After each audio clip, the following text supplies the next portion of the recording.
Hello everyone. इस video में हम लोग गांधी जी और उनके आंदोलनों से संबंधित जितने भी इंपॉर्टेंट फैक्ट दिए हुए हैं उन सारे फैक्ट को हम लोग इस वीडियो में कवर करने वाले हैं। तो आइए स्टार्ट करते हैं। तो देखिए, पहला पॉइंट इसमें है। पहले पॉइंट में कह रहा है महात्मा गांधी जी के पिता जिनका नाम था करमचंद गांधी, इनके बारे में पूछा जा रहा है ये कहाँ के दीवान थे। तो ये दीवान थे राजकोट, पोरबंदर और बंकानेर के। अगला देखिए, अगले पॉइंट में कह रहा है मोहनदास करमचंद गांधी का जन्म 2 अक्टूबर 1869 को कहाँ पर हुआ था। ये हुआ था पोरबंदर, गुजरात में। अगला पॉइंट देख लेते हैं। अगले में कह रहा है महात्मा गांधी जी की प्रारंभिक शिक्षा कहाँ पर हुई थी। ये हुई थी राजकोट में। अगला है गांधी जी ने किस कॉलेज में पढ़ाई की हुई थी। तो इस कॉलेज का नाम था श्यामल दास कॉलेज, जो कि भावनगर में स्थित था। अगला देखिए, अगले में कह रहा है गांधी जी ने कानून की पढ़ाई किस देश में की थी। तो ये की थी यूनाइटेड किंगडम में। अगला देख लेते हैं। अगले में कह रहा है गांधी जी का विवाह अल्पायु 13 वर्ष में ही हो गया था। पूछा जा रहा है ये विवाह किसके साथ संपन्न हुआ था। तो ये हुआ था कस्तूरबा गांधी से। अगला देखिए, अगले में कह रहा है महात्मा गांधी के ज्येष्ठ पुत्र कौन थे। तो इनके ज्येष्ठ पुत्र का नाम था हरिलाल गांधी। अगला देखिए, अगले में कह रहा है गांधी जी 24 वर्ष की उम्र में 1893 में किसका मुकदमा लड़ने के लिए दक्षिण अफ्रीका डरबन गए थे। तो एक गुजराती व्यापारी थे जिनका नाम था अब्दुल्ला। इन्हीं के मुकदमे को लड़ने के लिए गांधी जी अफ्रीका गए हुए थे। अगला देखिए, अगले में कह रहा है नटाल इंडियन कांग्रेस की स्थापना गांधी जी ने कहाँ पर की थी। ये की थी दक्षिण अफ्रीका में। ध्यान दीजिए, कहाँ पे की थी, दक्षिण अफ्रीका में। कब की थी, तो 1894 में। अगला है, अगले में कह रहा है महात्मा गांधी सर्वप्रथम भारतीय राष्ट्रीय कांग्रेस के किस अधिवेशन में इन्होंने भाग लिया था। तो ये अधिवेशन का नाम था कलकत्ता अधिवेशन, जो कि हुआ था 1901 में। अगला देखिए, अगले में कह रहा है गांधी जी ने वर्ष 1903 में जोहान्सबर्ग में अपनी लॉ फर्म स्थापित की थी, जहां पर वे कब तक रहे थे। तो वो रहे थे 1910 तक। अगला देखिए, अगले में कह रहा है गांधी जी ने ट्रस्टीशिप के सिद्धांत का प्रतिपादन कहाँ पर किया था। काफ़ी इंपॉर्टेंट क्वेश्चन है। ये किया था दक्षिण अफ्रीका में। कब किया था, जब 1903 में लॉ फर्म जो बनाया था उसी पर आधारित इस ट्रस्टीशिप के सिद्धांत का प्रतिपादन उन्होंने वहाँ पर किया हुआ था। अगला देखिए, अगले में कह रहा है गांधी जी द्वारा स्थापित प्रथम आश्रम कौन सा था। काफ़ी इंपॉर्टेंट ये भी है। तो इस आश्रम का नाम था फिनिक्स आश्रम। अगला देखिए, अगले में कह रहा है गांधी जी ने दक्षिण अफ्रीका के डरबन में फिनिक्स आश्रम की स्थापना कब की थी। तो ध्यान दीजिएगा, जो ये प्रथम आश्रम इन्होंने फिनिक्स आश्रम बनाया हुआ था, ये बनाया था दक्षिण अफ्रीका में। इसकी स्थापना कब की गई थी पूछा जा रहा है। तो इसकी स्थापना हुई थी वर्ष 1904 में। अगला देखिए, अगले में कह रहा है महात्मा गांधी के बारे में सत्य कथन दिए हुए हैं, उन कथनों को देख लेते हैं। तो देखिए, पहला कथन इनके बारे में कह रहा है उन्होंने अपनी जो प्रारंभिक शिक्षा थी वो राजकोट में प्राप्त की थी। ये स्टेटमेंट सही है। दूसरा स्टेटमेंट कह रहा है कस्तूरबा के साथ उनका विवाह 13 वर्ष की अल्पायु में हो गया था। ये भी सही है। अगला पॉइंट कह रहा है उन्होंने विधि का अध्ययन द इनर टेम्पल लंदन में किया था। तो ये भी स्टेटमेंट सही है। ये ध्यान दीजिएगा, जो उन्होंने विधि का अध्ययन किया था तो वो किया था द इनर टेम्पल लंदन में। अगला देखिए, अगले में कह रहा है वो रस्किन की पुस्तक जिसका नाम था अनटू दिस लास्ट, इससे वो सर्वाधिक प्रभावित हुए थे। तो ये भी स्टेटमेंट सही है। अगला क्वेश्चन देख लेते हैं। अगले में कह रहा है महात्मा गांधी द्वारा दक्षिण अफ्रीका में प्रकाशित पत्र का नाम क्या था।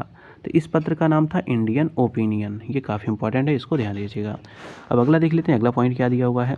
तो देखिए, अगले पॉइंट में कह रहा है ये है, इसमें कह रहा है दक्षिण अफ्रीका के किस रेलवे स्टेशन पर गांधी जी को ट्रेन से बाहर फेंका गया था। तो इस स्टेशन का नाम था पीटर मॉरिट्जबर्ग। तो इसी स्टेशन से गांधी जी को ट्रेन से बाहर उतार दिया गया था। अगला देखिए, अगले में कह रहा है गांधी जी दक्षिण अफ्रीका में कितने वर्षों तक रहे थे। तो ये रहे थे 21 वर्षों तक। काफ़ी इंपॉर्टेंट है। कितने वर्ष तक रहे थे, 21 वर्ष तक रहे थे। मतलब 1893 में ये गए थे और 1915 में वहाँ से लौटे थे। अगला देखिए, अगले में कह रहा है गांधी जी ने सेवा धर्म कहाँ पर अपनाया था।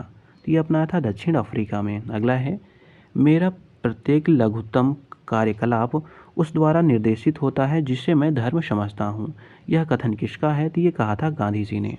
अगला देखिए, अगले में कह रहा है गांधी के जो राम राज्य हैं उसके कह रहा है युगल सिद्धांत कौन थे। तो इसके सिद्धांत थे सत्य और अहिंसा। अगला देखिए, अगले में कह रहा है गांधी जी की दृष्टि में अहिंसा का क्या अर्थ है। तो अहिंसा का इन्होंने अर्थ बताया था कि सत्य की प्राप्ति का ये रास्ता है। अगला देखिए, अगले में कह रहा है किसने सत्याग्रह जो शब्द है उसको गढ़ा था। तो ये गढ़ा था गांधी जी ने। अगला है गांधी जी का सत्याग्रह किन दो कार्यों से जुड़ा हुआ है। तो ये जुड़ा हुआ है सत्य और अहिंसा से। अगला है, अगले में कह रहा है कोई सत्याग्रही ही अहिंसा द्वारा विजय प्राप्त कर सकता है। कैसे कर सकता है? ये कर सकता है अत्याचारियों की आत्मा को प्रभावित करते हुए। अगला देखिए, अगले में कह रहा है गांधी की सत्याग्रह रणनीति में किसे सबसे अंतिम स्थान प्राप्त है? तो ये हड़ताल को प्राप्त है। कहने का मतलब ये है कि जो गांधी जी ने अपने सत्याग्रह के लिए कुछ रणनीतियाँ बनाई थी, तो उन्होंने कहा था संघर्ष हम लोग करते रहेंगे। इसी के क्रम में कहा था उन्होंने पहले हम लोग अपनी मांगों को आसानी से उठाएंगे, अगर वो नहीं मानेंगे तो हम लोग बहुत सारे प्रोसेस से गुजरते हुए हड़ताल हमारा सबसे अंतिम लक्ष्य होगा। मतलब अंतिम अगर हम लोग को कोई लक्ष्य प्राप्त नहीं होता तो हम लोग लास्ट में हड़ताल करेंगे। हड़ताल को इन्होंने कहा था कि हम लोग पहले इसको किसी भी तरीके से नहीं करेंगे। इसलिए इसमें कह रहा है कि जो हड़ताल है वो गांधी जी का सबसे अंतिम रणनीति का हिस्सा था। तो ये बात आप लोग ध्यान दीजिएगा। अब देखिए अगले पॉइंट में कह रहा है, अगले में कह रहा है गांधी जी के अनुसार हिंसा का क्रूरतम रूप क्या है? तो ये है गरीबी का अस्थायित्व। ये क्या है? ये हिंसा का क्रूरतम रूप है। अगला देखिए, अगले में कह रहा है गांधी जी के अनुसार सही कथन कुछ दिए हुए हैं गांधी जी के अकॉर्डिंग। तो देख लेते हैं इन सही कथनों में क्या क्या दिया हुआ है। तो देखिए पहला स्टेटमेंट इसमें कह रहा है सत्याग्राही का उद्देश्य शत्रु का हृदय परिवर्तन करके उसे अपने अनुकूल बनाना है। तो ये स्टेटमेंट सही है। दूसरा कह रहा है सत्याग्राही का शस्त्र अहिंसा है। तो ये भी स्टेटमेंट सही है। अगला कह रहा है सत्याग्राही को अपने संकल्प में दृढ़ विश्वास होना चाहिए। तो ये भी स्टेटमेंट सही है। अगला कह रहा है सत्याग्राही को विरोधियों के प्रति द्वेष भाव नहीं रखना चाहिए। मतलब हमारा अगर कोई विरोधी है उसके भी प्रति हम कोई द्वेष की भावना नहीं रखेंगे। तो ये इतने भी स्टेटमेंट जो दिए हुए थे ये सारे सही दिए हुए थे। अब अगला पॉइंट देख लेते हैं। अगले में कह रहा है गांधी जी का जो सर्वोदय है उससे क्या तात्पर्य, ये पूछा जा रहा है। तो सर्वोदय का अर्थ है अछूतों और दलितों का उदय। तो यही इसका तात्पर्य है। अगला देखिए, अगले में कह रहा है गांधी जी ने परिवार नियोजन हेतु क्या तरीका बनाया था? तो ये कहा था इन्होंने आत्मनियंत्रण रखने को। मतलब अगर परिवार नियोजन को इन्होंने कंट्रोल करने की बात कही थी, वो कहा था कि आत्मनियंत्रण से हम इसको कंट्रोल कर सकते हैं। अगला देखिए, अगले में कह रहा है महात्मा गांधी किसके समर्थक थे? तो ये दार्शनिक अराजकतावाद के समर्थक थे। तो ये काफ़ी इंपॉर्टेंट है। ये जो आईएएस का प्रीलिम्स होता है उसमें ये क्वेश्चन पूछा गया है, तो ध्यान दीजिएगा वो किसके समर्थक थे? तो वो दार्शनिक अराजकतावाद के समर्थक थे। अगला देखिए, अगले में कह रहा है गांधीवाद और मार्क्सवाद। ध्यान दीजिए काफ़ी इंपॉर्टेंट ये भी है। इसमें कह रहा है गांधीवाद और मार्क्सवाद के बीच एक समान सहमति पाई जाती है। वो कौन सी है? ये भी आईएएस में प्रीलिम्स में पूछा गया है।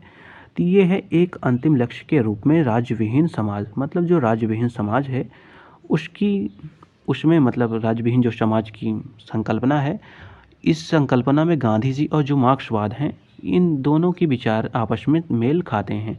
इसलिए ऐसा ही यहाँ पे स्टेटमेंट पूछा गया है कि गांधी जी और जो मार्क्सवाद हैं उनके बीच जो समान सहमति है वो किस तथ्य पर पाई जाती है? तो उन दोनों का मानना था कि राज्यविहीन समाज होना चाहिए। तो ये स्टेटमेंट सही है। मतलब क्या है? राज्यविहीन समाज। अगला इसमें कह रहा है गांधी जी के संदर्भ में सत्य कथन है। तो इन्होंने कहा था समाजवादियों में एक व्यक्तिवादी और समाजवादियों में एक मार्क्सवादी। तो ये कथन इनके बारे में सही दिया हुआ है। अगला देख लेते हैं अगले में क्या दिया हुआ है।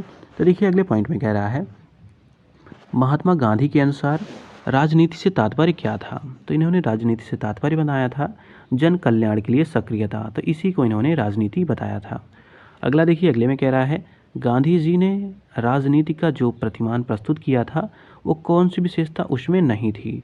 तो उसमें सत्ता की बात नहीं कही गई थी। मतलब जो इस तरह से आज भी प्रेजेंट में है सत्ता के लिए सब पड़े रहते हैं, तो उन्होंने उसमें सत्ता का जो प्रस्तुतिकरण है या कह सकते हैं सत्ता प्राप्ति का ये साधन इन्होंने नहीं बताया था।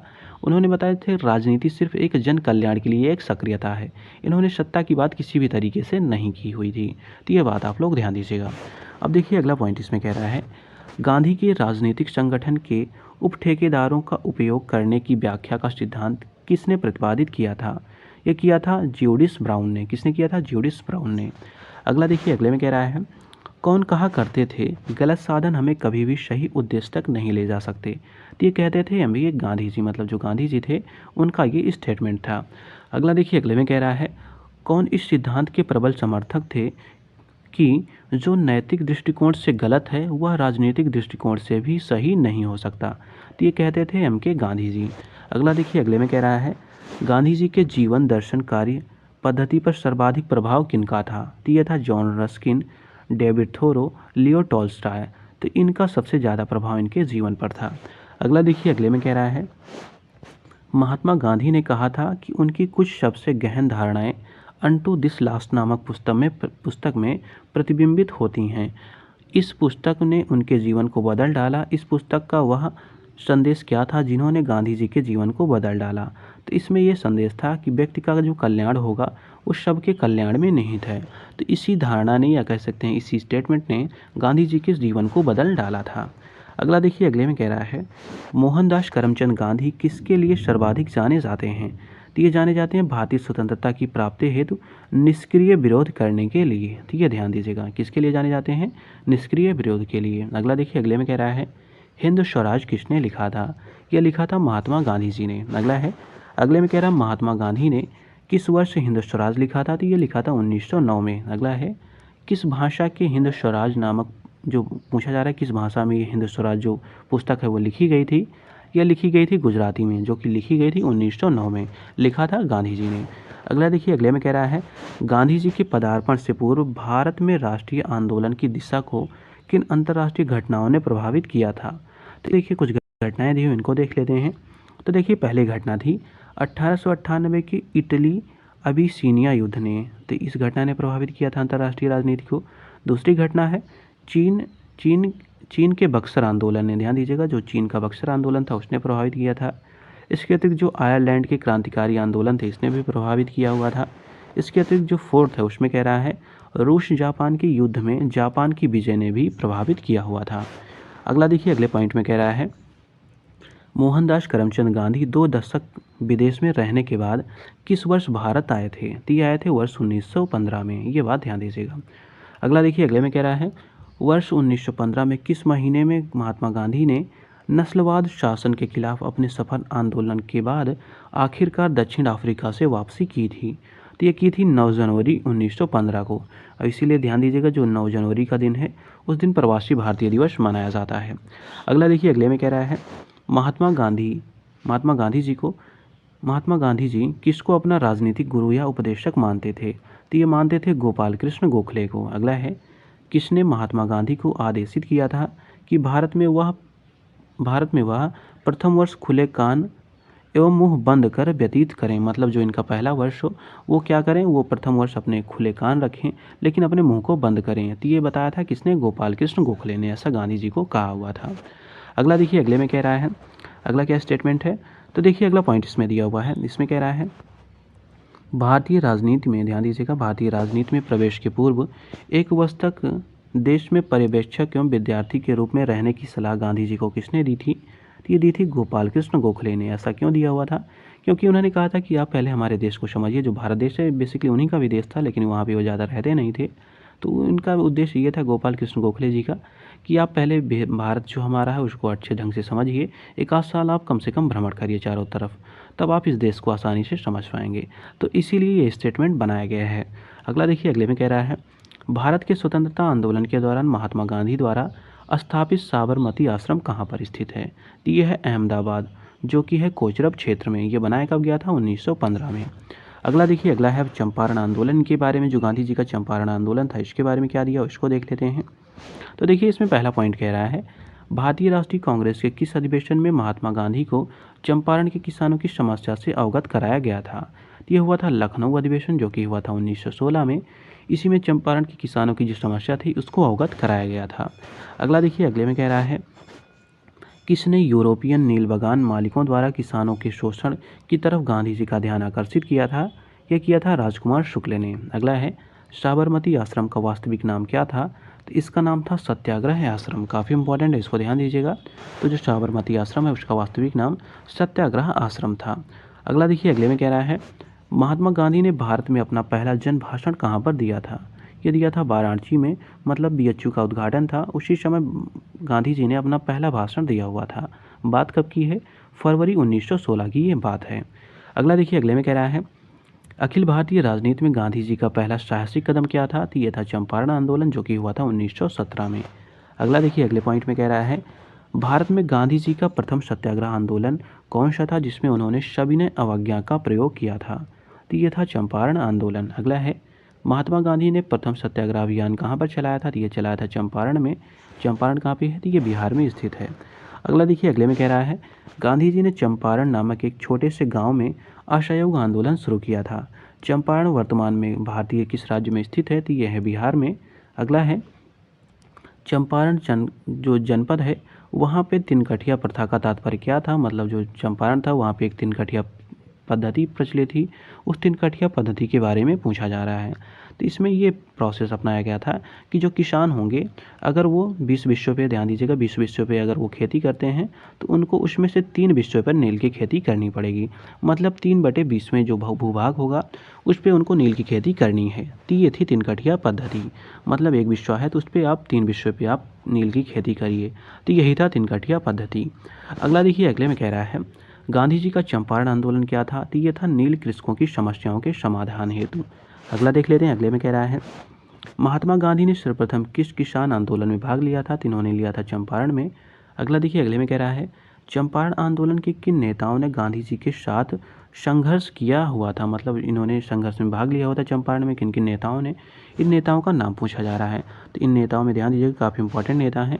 तो इनमें थे राजेंद्र प्रसाद, बृजकिशोर, महादेव देसाई, नरहर पारेख, जेबी कृपलानी, मजहर उल हक एवं अनुग्रह नारायण सिंह। तो ये नेता उसमें शामिल थे। अगला देख लेते हैं, अगले में कह रहा है, तो देखिए अगले में दिया हुआ यहाँ पे है, ये कह रहा है चंपारण सत्याग्रह के दौरान महात्मा गांधी के साथ कौन नहीं था। तो ये नहीं थे रविशंकर व्यास। अगला देख लेते हैं, अगले में कह रहा है चंपारण आंदोलन से कौन संबंधित नहीं थे। तो ये जो जयप्रकाश नारायण थे ये चंपारण आंदोलन से संबंधित नहीं थे। अब अगला देख लेते हैं, अगले पॉइंट में क्या दिया हुआ है। तो देखिए अगले पॉइंट में कह रहा है महात्मा गांधी के चंपारण सत्याग्रह को किसने विरोध किया था। तो ये किया था एन.जी. रंगा ने, काफ़ी इंपॉर्टेंट है। तो एन.जी. रंगा ने इसका विरोध किया हुआ था। अगला है गांधी जी ने बंधुआ मजदूरों को मुक्त कराने का अभियान कहाँ से आरंभ किया था। तो ये किया था चंपारण से। तिनकठिया जो प्रणाली थी उसी के माध्यम से इसको, जो बंधुआ मजदूरी थी, इसको भी मुक्त करने का प्रयास किया गया था। अगला देखिए, अगले में कह रहा है चंपारण सत्याग्रह का अति महत्वपूर्ण पहलू क्या है।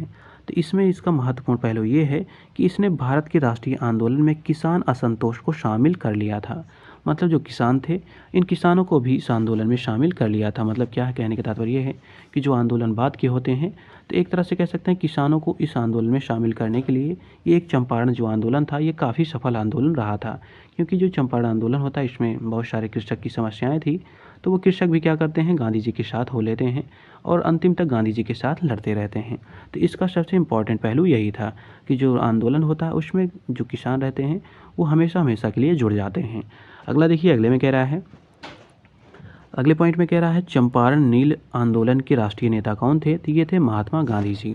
अगला देखते हैं, अगले में कह रहा है चंपारण सत्याग्रह के संबंध में सत्य कथन कौन से हैं। तो देखिए इसमें कह रहा है यह किसानों से जुड़ा था। अगला है, इसमें कह रहा है इसमें तिनकठिया प्रथा के विरुद्ध संचालित ये आंदोलन किया गया था, ये भी सही है। अगला कह रहा है डॉक्टर राजेंद्र प्रसाद तथा जेबी कृपलानी ने इसमें M.K. गांधी का सहयोग दिया था, तो ये भी स्टेटमेंट सही है। अब अगला देखिए, जो चंपारण में कृषि जांच समिति बनी थी इसके बारे में जान लेते हैं। तो देखिए जो जांच समिति बनी थी उसके अगर अध्यक्ष पूछे जाएँ तो उसके अध्यक्ष थे F.G. सलाई। कौन थे, F.G. सलाई थे। ये सब काफ़ी इंपॉर्टेंट है, इसको ध्यान दीजिएगा। अगर सचिव पूछे जाएँ तो सचिव थे इसमें M.E.L. टैनर, तो ये इसके सचिव थे। अगर सदस्यों में देखा जाए तो इसमें महात्मा गांधी स्वयं सदस्य थे, राजा हरिप्रसाद नारायण सिंह ये भी सदस्य थे, D.J. Read, L.C. आदमी और जो जी रैनी थे, इसमें इतने सदस्य शामिल थे। मतलब इसके अध्यक्ष अगर देखे जाएँ तो F.G. सलाई थे, सचिव इसके M.E.N. टैनर थे और इसमें सदस्यों में हम लोगों ने देखा महात्मा गांधी थे, राजा हरिप्रसाद नारायण सिंह थे, G.D. रीड थे, L.C. आदमी और जी रैनी, ये सब इसमें सदस्य शामिल थे। अगला देखिए, अगले पॉइंट में कह रहा है बागान मालिकों के साथ समझौते के तौर पर गांधी जी ने उनके द्वारा किसानों से वसूल की गई अवैध राशि वापस लौटाने पर सहमति प्रकट की। उनके द्वारा कितने प्रतिशत राशि वापस लौटानी थी। तो ये लौटानी थी 25%। अगला देखिए, अगले में कह रहा है किसने कहा था विदेशी वस्त्रों की बर्बादी ही उनके साथ सर्वोत्तम व्यवहार है। ये कहा था महात्मा गांधी जी ने। वहीं जो रविन्द्रनाथ टैगोर जी थे इन्होंने कहा था कि जो विदेशी वस्त्र जला रहे हैं वो एक कपड़ों की निष्ठुर बर्बादी है। तो ये भी ध्यान दीजिएगा। मतलब इन्होंने, गांधी जी ने कहा कि ये सही है, विदेशी वस्त्रों को जलाया जाना चाहिए, वहीं रविन्द्रनाथ टैगोर ने इसका जलाए जाने का विरोध किया था। तो ये भी आप लोग ध्यान दीजिएगा। अब देखिए अगला पॉइंट है, अगले पॉइंट में कह रहा है एक स्टेटमेंट दिया हुआ है, इसमें कह रहा है कोई सरकार तब तक सेवा का उपकरण है जब तक वह लोगों की इच्छा और सहमति पर आधारित है। जब वह जनता को जबरदस्ती झुकाने का प्रयास करती है तब वह दमन का औजार बन जाती है। इसलिए जिस समय जनता में उस आतंक का भय समाप्त हो जाता है, चाहे वो कानून का हो या अस्त्र शस्त्रों का, तब वह दमन भी समाप्त हो जाता है। यह कथन किसका है? तो ये कहा था गांधी जी ने। अगला देखिए, अगले में कह रहा है गांधी जी के नाम के पहले महात्मा कब जोड़ा गया था? तो ये चंपारण जो सत्याग्रह हुआ था इसी के दौरान इनके नाम के सामने महात्मा जोड़ दिया गया था। जो महात्मा शब्द है इसी दौरान चंपारण जो सत्याग्रह हुआ था इसी दौरान ये जोड़ा गया था। अगला देखिए, अगले पॉइंट में कह रहा है किसने गांधी जी को सर्वप्रथम महात्मा के तौर पर संबोधित किया था? यह किया था रविन्द्रनाथ टैगोर ने। अगला है 2017 ईस्वी में कौन सा महीना गांधी के चंपारण पहुंचने की 100वीं जयंती तक व्यक्त करता है? तो ये है अप्रैल 2017। मतलब जो अप्रैल 2017 है वो उनकी 100वीं जयंती को व्यक्त करता है। जो मतलब जो 100वीं जयंती है वो किस की पूछी जा रही है? जयंती है मतलब जो चंपारण पहुँचे थे तो ये 2017 में जो है इसके 100 साल पूरे हो गए थे। मतलब चंपारण जो आंदोलन हुआ था तो ये अभी हम लोगों ने देखा था 1917 में पहुँचे थे, तो 2017 था इसके 100 वर्ष पूरे हो गए हैं। अगला देखिए, अगले में कह रहा है किसने दुखी दुखी आत्मा दुखी हृदय जैसे छद्म नामों के तहत लिखकर चंपारण के किसानों की दुर्दशा पर प्रकाश डाला था? तो ये डाला था पीर मोहम्मद मुनीस ने। अगला है, अगले में कह रहा है किसने लिखा स्वदेशी भी अन्य किसी अच्छी बात की मृत्यु का आलिंगन बन सकती है यदि उसे अंधश्रद्धा की तरह अपनाया जाए? तो ये कहा था महात्मा गांधी जी ने। अगला देख लेते हैं अगले में क्या दिया हुआ है। तो देखिए, अगला पॉइंट है इसमें कह रहा है अब ये है अहमदाबाद आंदोलन से संबंधित। तो अहमदाबाद आंदोलन से संबंधित जो पॉइंट दिए उनको देख लेते हैं। तो देखिए, इसमें पहला है, इसमें कह रहा है किस आंदोलन में महात्मा गांधी ने प्रथम बार भूख हड़ताल का प्रयोग हथियार के रूप में किया था?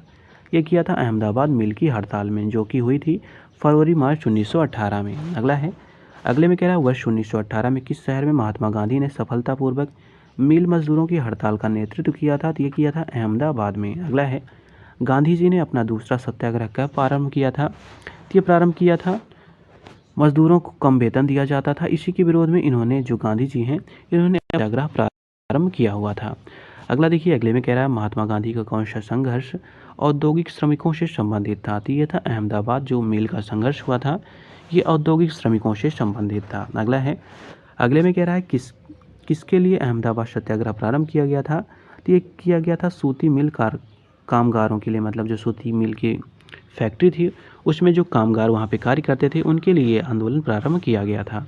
अगला देखिए, अगले पॉइंट में कह रहा है महात्मा गांधी के हस्तक्षेप के कारण 1918 की अहमदाबाद मिल की हड़ताल में मजदूरों को बोनस के रूप में कितने प्रतिशत वृद्धि हो गई थी? मतलब जो बोनस थे उसमें कितनी वृद्धि हुई थी? वो हुई थी 35%। अगला देखिए, अगले में कह रहा है किसने अहमदाबाद टेक्सटाइल लेबर एसोसिएशन की स्थापना की थी? ये की थी महात्मा गांधी ने। कब की थी? 1918 में। अगला देखिए, अगले में कह रहा है गांधीयन इनोवेशन गांधी जी का नवाचार, इससे क्या तात्पर्य है? तो इसका तात्पर्य है कम निवेश से अधिक उत्पादन एवं अधिक लोगों के लिए। तो ये इसका तात्पर्य है। अगला देखिए, अगले में कह रहा है गांधीयन इनोवेशन शब्दावली का सर्वप्रथम प्रयोग किसके द्वारा किया गया था? ये किया गया था प्रोफेसर सीकरे प्रहलाद एवं R.A. माशेलकर के द्वारा। मतलब जो गांधीयन इनोवेशन है इस शब्द का प्रयोग इनके द्वारा किया गया था। अगला देखिए, अगले में कह रहा है गांधीवादी अर्थव्यवस्था के संदर्भ में सत्य कथन कौन से दिए हुए हैं? काफ़ी इंपॉर्टेंट है। तो देखिए, पहला स्टेटमेंट इसमें कह रहा है वो अहिंसा पर आधारित अर्थव्यवस्था पर बल देते थे, ये सही है। अगला कह रहा है केंद्रीयकरण शोषण और असमानता को जन्म देता है। मतलब जो केंद्रीयकरण होता है वो शोषण और असमानता को जन्म देता है, इसलिए इन्होंने कहा था अतएव अहिंसक सामाजिक संरचना केंद्रीयकरण विरोधी है, ये इन्होंने कहा था। अगला स्टेटमेंट है, इसमें कह रहा है वे भारत में मशीनीकरण के पक्षधर नहीं थे, वो थे कि जो सूक्ष्म लघु MSMEs होते हैं उनको बढ़ावा दिया जा सके ताकि जो हमारे रूट लेवल पर हैं मतलब जो छोटे लोग हैं उनको आसानी से उनके जीविका के उपार्जन में आसानी हो सके। तो इसलिए वो मशीनीकरण के पक्षधर नहीं थे, एक तरह से कह सकते हैं। पक्षधर तो थे ही, लेकिन वे MSMEs जो हैं जो सूक्ष्म लघु एवं मध्यम उद्योग होते हैं उसके वो व्यापक समर्थक करने वाले थे। अगला देखिए, अगले पॉइंट में कह रहा है M.K. गांधी के अनुसार अस्पृश्यता का सामाजिक एवं आर्थिक सुधार किन विधि के द्वारा किया जा सकता है? तो उन्होंने कहा था उनके लिए कुटीर उद्योग स्थापित करके। क्यों कहा था इन्होंने? क्योंकि अगर देखिए कुटीर उद्योग स्थापित हो जाएंगे तो जो निचले तबके पर लोग हैं वो अगर अपनी आजीविका को अच्छी ढंग से संचालित कर ले जाएंगे तो उनके साथ जो भेदभाव होता है वो नहीं होगा। इसलिए गांधी जी ने ये बात कही हुई थी। देखिए उनके कितनी अच्छी उन्होंने बातें कही हुई थी, कितने वो दूरदर्शी थे। उनका मानना था कि अगर अस्पृश्यता को हमको उखाड़ कर फेंकना है तो जो सबसे निचले तबके पर हैं जो शोषण का शिकार होते हैं उनके जीवन स्तर को सुधारना है। और उन्हीं के जीवन स्तर को सुधारने के लिए उन्होंने क्या कहा था कि कुटीर जो उद्योग होंगे उनको स्थापित किया जाए ताकि उनको अपनी आजीविका कमाने का अवसर मिल सके। तो इन्होंने इसलिए ये कहा हुआ था। अगला देखिए अगले में कह रहा है भारत में नियोजित विकास का विरोध किसने किया था? ये किया था महात्मा गांधी ने। किसने किया था? महात्मा गांधी ने। अगला देखिए अगले में कह रहा है महात्मा गांधी जी की सहयोगी अनसुईया बेन किसकी बहन थी? तो ये थी अम्बालाल साराभाई की। तो ध्यान दीजिएगा, जो अनसुईया बेन थी वो अम्बालाल साराभाई की बहन थी। अगला देखिए अगले में कह रहा है किन दो नेताओं ने भारत में दौरा कर सामाजिक उत्थान का कार्य किया था? तो ये किया था गांधी और तिलक ने। अगला है खेड़ा आंदोलन के बारे में जान लेते हैं।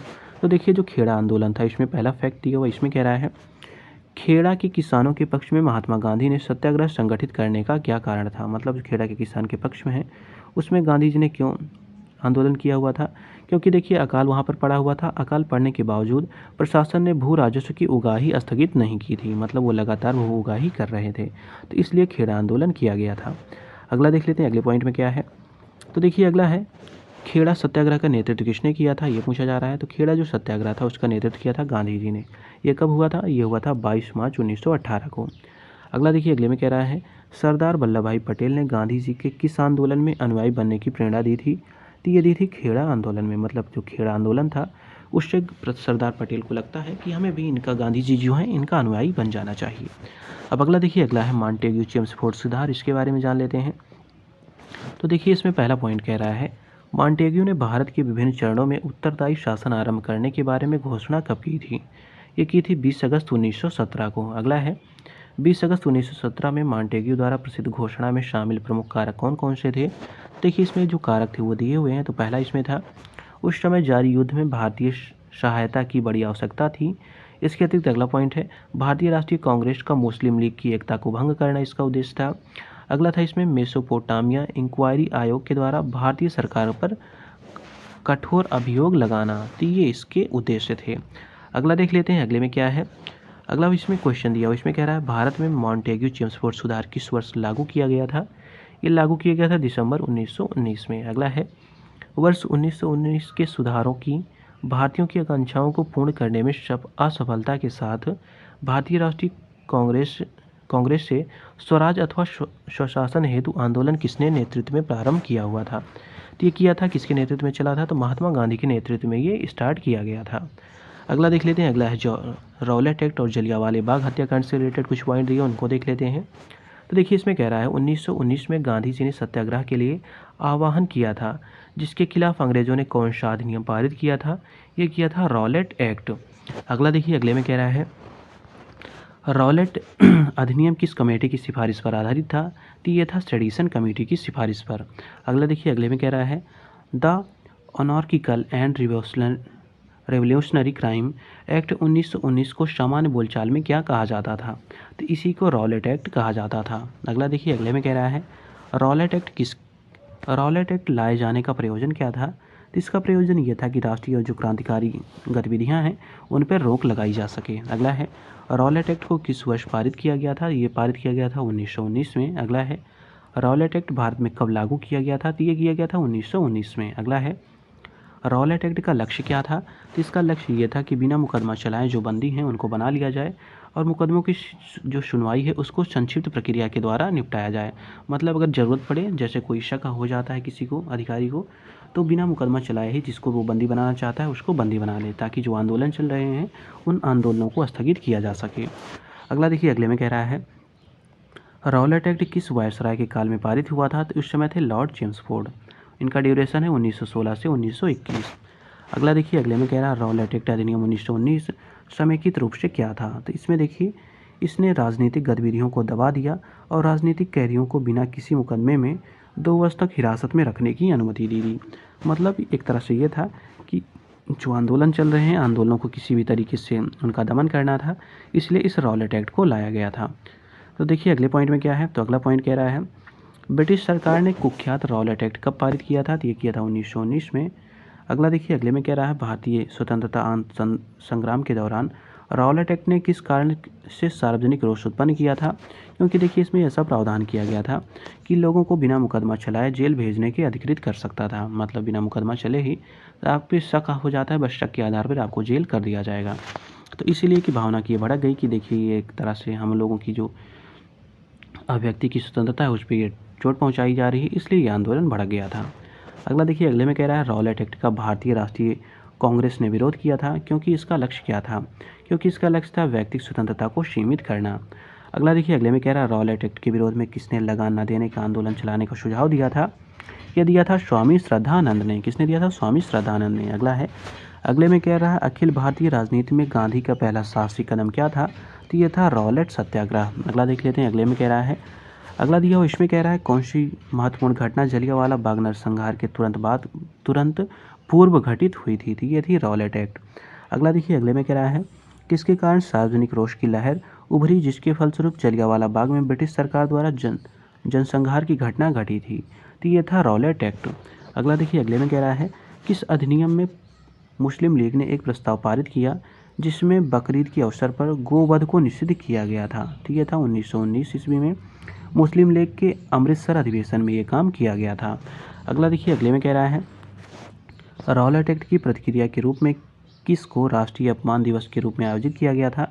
तो 6 अप्रैल 1919 को राष्ट्रीय अपमान दिवस के रूप में आयोजित किया गया था। अगला देखिए, अगले में कह रहा है किसकी गिरफ्तारी के विरोध में काफ़ी संख्या में लोग अमृतसर के जलियांवाले बाग में 13 अप्रैल 1919 को एकत्रित हुए थे? तो ये हुए थे गिरफ्तार, इनमें थे डॉक्टर सैफुद्दीन किचलू और डॉक्टर सत्यपाल। अगला देखिए, अगले में कह रहा है जलियांवाला बाग नरसंहार किस गांधीवादी सत्याग्रह के संबंध में हुआ था? तो ये हुआ था रॉलेट एक्ट के विरोध में। अगला देखिए, अगले में कह रहा है जलियांवाला बाग हत्याकांड कब हुआ था? तो 13 अप्रैल 1919 को हुआ था। अगला देखिए, अगले में कह रहा है जलियांवाला बाग सामूहिक हत्याकांड कहाँ पर हुआ था? तो ये हुआ था अमृतसर, पंजाब में। अगला है जलियांवाला बाग हत्याकांड का आदेश किसने दिया था? तो दिया था माइकल ओ डायर ने। अगला देखिए, अगले में कह रहा है किस त्यौहार के दिन ये जलियांवाला बाग हत्याकांड घटित हुआ था? तो ये हुआ था बैसाखी के दिन। अगला है 1919 में जघन्य जलियांवाला बाग हत्याकांड था। पूछा जा रहा है उस समय भारत का वायसराय कौन था? तो ये थे लॉर्ड चेम्सफोर्ड। इनका ड्यूरेशन रहा है 1916 से 1921 तक। अगला देखिए, अगले में कह रहा है किस घटना के बाद महात्मा गांधी ने असहयोग आंदोलन को अपनी हिमालय जैसी भूल बताई थी? तो ये बताई थी जलियांवाला बाग हत्याकांड के बाद 14 अप्रैल 1919 को नाडियाड में मार्शल लॉ के दौरान। तो ध्यान दीजिएगा, जो जलियांवाला बाग हत्याकांड होता है उसके दौरान 14 अप्रैल 1919 को नाडियाड में मार्शल लॉ वहाँ पे लग जाता है। इसी के दौरान जो वहाँ पे सत्याग्रह था, इसी को उन्होंने बताया था कि ये हिमालय जैसी भूल इन्होंने गांधी जी ने इसको बताया हुआ था। अब अगला देख लेते हैं, अगले पॉइंट में क्या दिया हुआ है। देखिए, अगले पॉइंट में कह रहा है किसने जलियांवाला बाग हत्याकांड को जानबूझकर की गई क्रूर हत्या कहा था? तो ये बताया था दीनबंधु C.F. एंड्रयूज ने। अगला है किसको मॉन्टेग्यू ने निवारक हत्या के नाम से विशेषीकृत किया था?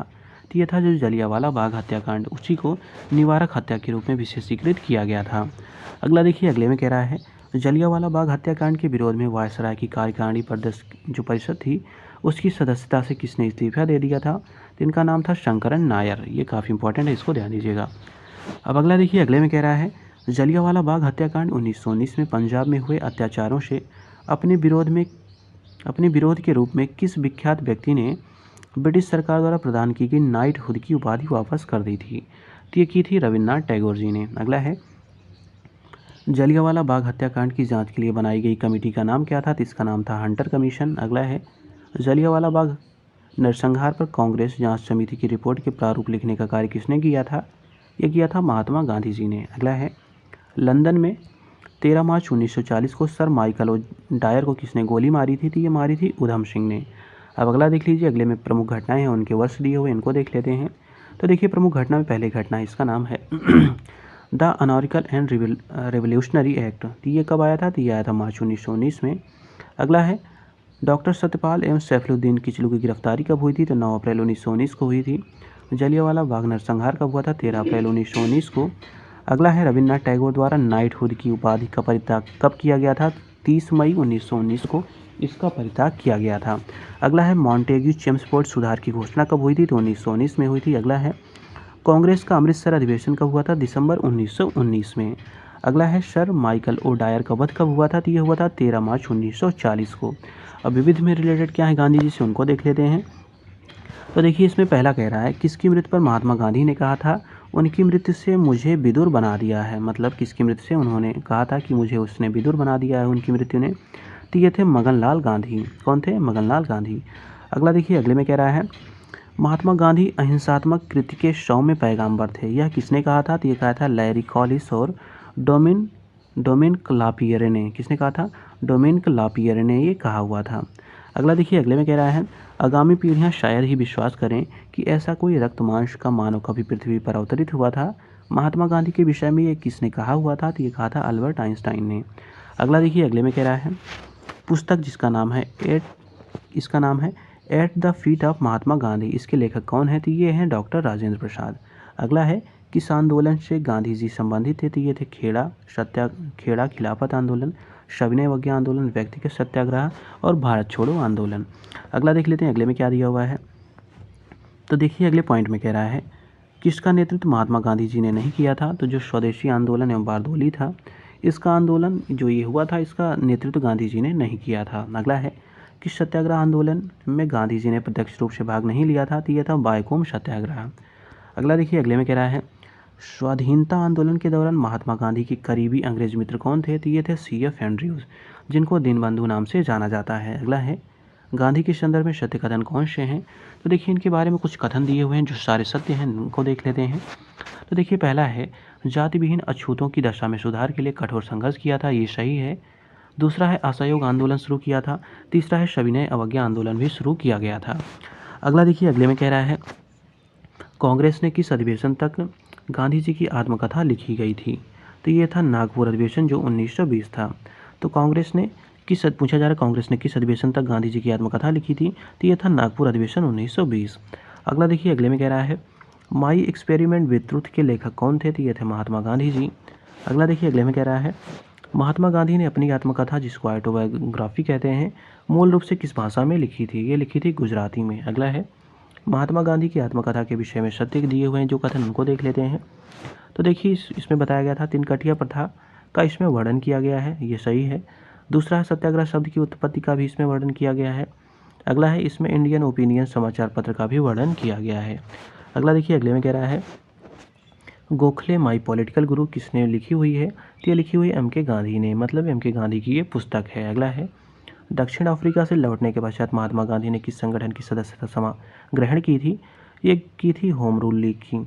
अगला देखिए अगले में कह रहा है किस लेखक ने महात्मा गांधी के प्रोफेशनल रीडर्स की संज्ञा दी थी? तो किस लेखक ने दी थी? तो ये थी मार्टिन ग्रीन ने। किसने दी थी? मार्टिन ग्रीन ने। अगला देखिए अगले में कह रहा है गांधी जी ने राष्ट्रवाद का मुँह दिन पर दिन उनकी ओर मुड़ा था, मतलब कहने का तात्पर्य ये है गांधी जी के अनुसार ये पूछा जा रहा है कि राष्ट्रवाद का मुंह दिन पर दिन किसकी ओर मुड़ा था? तो ये था आम जनता की ओर। इनका कहने का मतलब ये है। अगला देखिए अगले में कह रहा है महात्मा गांधी का छत्तीसगढ़ में प्रथम आगमन कब हुआ था? ये हुआ था दिसंबर 1920 में। कब हुआ था? 20 दिसंबर 1920 में। कहाँ हुआ था? धमतारी रामपुर में। अगला देखिए अगले में कह रहा है गांधी जी से संबंधित कुछ घटनाएं हैं और उनके वर्ष दिए हुए हैं, इनको देख लेते हैं। तो देखिए पहली घटना है चंपारण आंदोलन, ये हुआ था 1917 में। अगला है अहमदाबाद मिल हड़ताल, ये हुई थी फरवरी मार्च 1918। खेड़ा आंदोलन हुआ था 22 मार्च 1918। असहयोग आंदोलन हुआ 1920 से 22। बारदोली हुआ 1928 में। सविनय अवज्ञा हुआ 1930 में। अगला देखिए अगले में क्या दिया हुआ है। अगला है भारत छोड़ो आंदोलन, ये हुआ था 1942 में। अब अगला पॉइंट क्या दिया हुआ उसको देख लेते हैं। तो देखिए अब खिलाफत एवं असहयोग आंदोलन स्टार्ट हो जाता है। इस प्रकार हम लोगों ने जो गांधी जी से संबंधित जितने भी फैक्ट दिए होते हैं उनको हम लोगों ने कवर कर लिया। मिलते हैं अगले वीडियो में एक नए टॉपिक के साथ।